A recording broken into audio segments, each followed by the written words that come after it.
À l'est du Grand Lyon, sur la commune de Décines-Charpieu, le site du Grand Mantoue est en passe de devenir un pôle stratégique pour le développement de l'agglomération lyonnaise. Au programme, la réalisation du Stade des Lumières, porté par l'Olympique lyonnais, un équipement sportif d'une capacité de 60 000 personnes et d'un programme de construction d'équipements à destination hôtelière, tertiaire, de commerce et de loisirs. Même si le stade est le levier de ce projet urbain, le Grand Lyon est davantage concentré sur le réaménagement global du territoire pour que le futur site réponde aux enjeux démographiques et ceux du développement durable. Ainsi, les équipes de la direction de l'eau ont été mobilisées en premier afin d'entreprendre une réflexion générale sur la gestion des eaux du site. Alors le travail de la direction de l'eau du Grand Lyon se repose sur les trois problématiques principales qui sont la première, la gestion des eaux pluviales avec en fait la limitation des inondations et la gestion des temps de pluie avec tous les ruissellements qui peuvent arriver sur le site. La deuxième, c'est la gestion de l'assainissement avec l'évacuation des eaux usées qui seront créées par le site et donc l'évacuation de ces eaux usées en direction de la station d'épuration de la Fessine.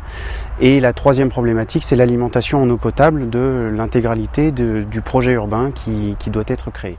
Après 3 ans d'études, les travaux de la direction de l'eau ont démarré en février dernier, et ce pour une première phase de 19 semaines.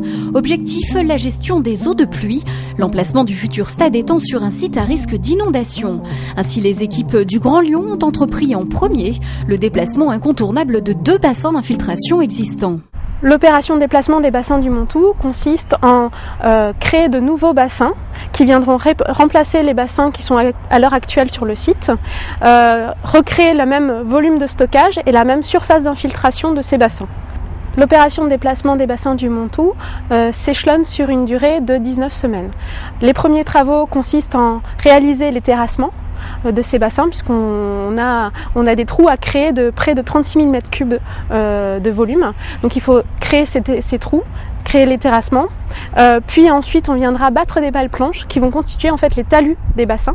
On viendra également créer une structure de remblai renforcé qui constituera l'autre partie des talus des bassins, et ensuite ces talus seront habillés par des gabions. En fait ce sont des cages grillagées avec des galets à l'intérieur qui viendront donner un aspect paysager plus sympathique que des talus nus. Ensuite on viendra végétaliser le fond des bassins. Enfin, on viendra créer la clôture tout autour des bassins pour éviter que des piétons viennent accéder dans le fond de ces bassins. Le site du Grand Mantoue est pour le Grand Lyon véritablement l'occasion de démontrer son expertise, le chantier imposant de nombreuses contraintes. On a eu effectivement des contraintes de délai assez restreintes pour libérer les emprises de travaux pour les infrastructures qui arriveront. On a aussi bien entendu toujours le souci de la contrainte financière parce qu'on est là pour dépenser de l'argent public, donc pour optimiser nos dépenses.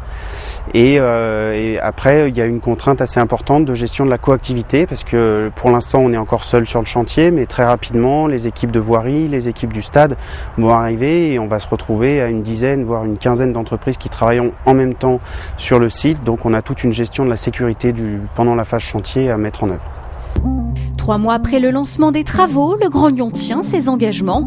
Ses équipes terminent le déplacement des bassins et débutent les travaux d'assainissement. La coactivité sera, elle, effective d'ici quelques semaines. Les équipes de la voirie entameront alors les travaux d'accessibilité au site, tandis que les équipes du Grand Stade envisageront la pose de leur première pierre.